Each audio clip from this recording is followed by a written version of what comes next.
श्री स्वामी समर्थ.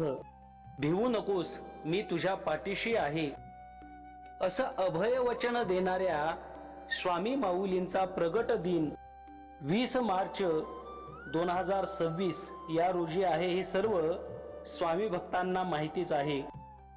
पण या कालावधीमध्ये एक असा उपाय तुम्हाला सांगणार आहे जो 21 दिवसाचा उपाय असेल आणि सर्व स्वामी भक्तांच्या हृदयाचं नातं श्री स्वामी समर्थ माऊलींच्या चरणाशी घट्ट अशा पद्धतीने बांधल्या जाईल.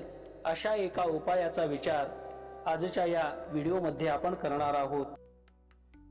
21 दिवसाचा हा नियम जे जे स्वामी भक्त करतील ना, त्यांच्या जीवनामध्ये नक्कीच याच्या फळाची अनुभूती येईल. हा उपाय करत असताना स्वामी भक्तांनो, दररोज एक वेळ निश्चित अशी ठरवून घ्या. बरोबर त्याच वेळेला ही साधना करणं अतिशय